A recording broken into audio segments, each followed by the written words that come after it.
community, and we want to bring awareness to the community so that they don't have to be afraid and they can step forward and file complaints too with the U.S. Justice Department. So basically, you know, that's all I have to say today. This is about the community.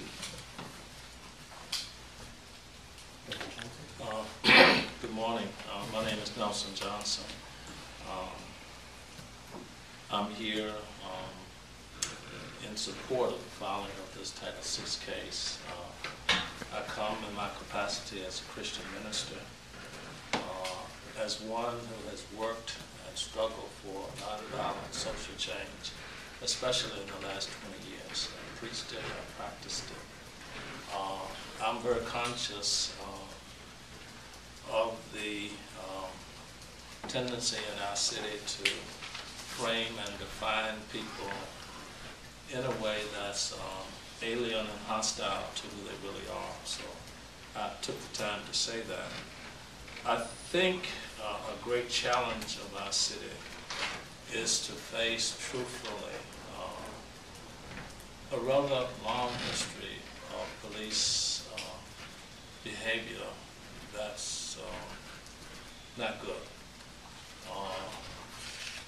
It occurred that this press conference is occurring on November 3rd. It wasn't planned that way.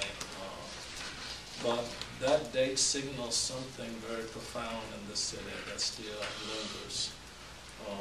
And in spite of a court decision finding people guilty of wrongful death, really nothing has been done, and it just persists. As it relates to the Latin Kings, I met Jorge 2 years ago, a little over 2 years ago, and his call for peace and community building resonated deeply with me. I felt it was an answer to prayer. We worked together, and it was astonishing that the police seemed to have intensified the withering assault, a multi-pronged assault that included going to their jobs and harassing them and losing work. A young man who's not here today, had people tell falsehoods that he was not to be on city property. And these police officers are still there. They have been bled dry by bonds and legal fees, have lost a place to live. And objectively, I think this is criminalizing people and projected over and over again in the most vile terms. I think like any of us, members of the Latin Kings have their scars and make their mistakes. But I think the way this has been projected and reported is totally out of proportion. We, as Jorge has said, have tried, sincerely tried. I've met with the police chief, I would imagine 4 or 5 times, not the new one. I met with him once. We met with the mayor. We met with city council. We had small groups of leaders and clergy and so forth. We made some tenant, we wrote a proposal on a paradigm shift. All of this was essentially shoved aside. And this pattern of arresting, provoking, attacking has continued. And I think it left really no choice except to take some action, legal action, to engage this. And so I'm here today to support that. And in supporting that, I'm supporting the need for a serious look at our law enforcement apparatus, our police department, and the need for some changes there. And I hope that this filing of the Title VI case will help with that process. Good morning. My name is Anita Earls. I'm an attorney with the Southern Coalition for Social Justice. The Southern Coalition is a legal advocacy organization that represents community-based organizations. We are honored to be able to represent the Almighty Latin Kings and Queens Nation in filing this Title VI complaint. I want to just say a couple of words about what that means. Title VI is the federal statute that says that federal funds cannot be spent for any program or activity that engages in discrimination on the basis of race, color, or national origin. And what we found through our investigation of what's happened in Greensboro are facts that demonstrate that the Greensboro Police Department has been discriminating against the Latin Kings because of their race, color, and national origin. The complaint is an administrative process. It's filed with the Department of Justice, the Civil Rights Division, the Office of Federal Compliance and Coordination. They will conduct an administrative review of the allegations in the complaint. There's two main things I want to say about the complaint. First, the individuals who experience these acts of false arrest, being charged with crimes they didn't commit, use of excessive force, these are all things that could give rise to a civil suit. They could have gone to court and said, we want money damages. But instead, they chose an alternative, which is to go to the federal government and say, we want our police department to be held accountable. We want to make this institution work for the entire community. The second point I want to make about that is that it's important to look at the remedies that they are seeking. The complaint asks them, of course, to stop engaging in intentional discrimination, but also to dismantle the gang unit or retrain them, to provide stronger ongoing citizen oversight. Many of the incidents that are the subject of this Title VI complaint were previously subjects of internal complaints.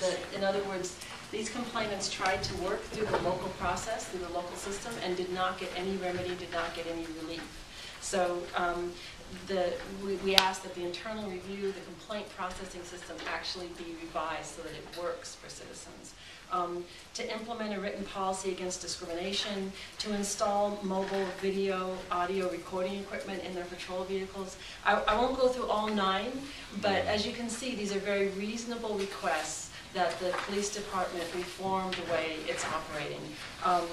Ultimately, under Title VI, the federal government does have the option of saying, if they conclude that the city and the police department is in violation of that federal statute, they can cut off federal funding. That's not what we're asking them to do here. We're asking them to work with the police department and implement reforms that will improve the institution as a whole. I want to finally just explain, we're not releasing the text of the full complaint at this time. The Department of Justice has asked that they have an opportunity to give the city a copy of it first, notify them so out of courtesy for their process, and the city having not seen it yet. At this time, we've made available a summary that gives you the outlines of the complaint, but we're not going to release the full text. And is anyone else like to speak? Either of you gentlemen, some remarks? Sure. My name is Randall Keeney. I'm vicar at St. Barnabas Episcopal Church. Known Jorge for a couple of years. I think when he came to BCC asking for help because of the harassment that he and his friends had encountered. I think this is a classic case of a group of people being targeted and harassed for who they are rather than what they do. This group of people, Jorge in particular, have called for peace and in the community, among street groups, have been out and cleaned up cleaned up graffiti in places where folks said there was graffiti. Have worked within the school system to provide safe campuses for their children. Have worked within the city government through the system to try to get reform where reform is needed. Over and over, they have rejected violence. They've rejected all what I would refer to as negative ways of getting attention. They are fighting basically for their own freedom as citizens and as members of the Greensboro community and the United States of America. So, you know, I applaud them for this. I believe this has the opportunity to call to attention a pernicious tendency within our political system to identify groups and to blame them for our troubles. And this group has done everything it can to work positively toward reform and toward peace within the community. Jorge himself has put his own life on the line. The man's been shot in this effort.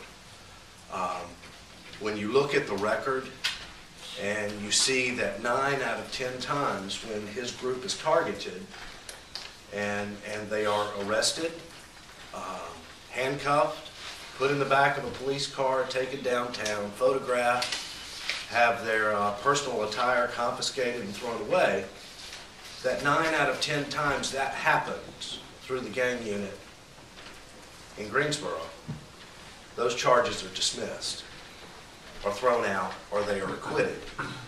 I don't think any other group in this city could, I don't think we would tolerate that happening to any other group in this city that would be falsely arrested, harassed, and processed 9 out of 10 times.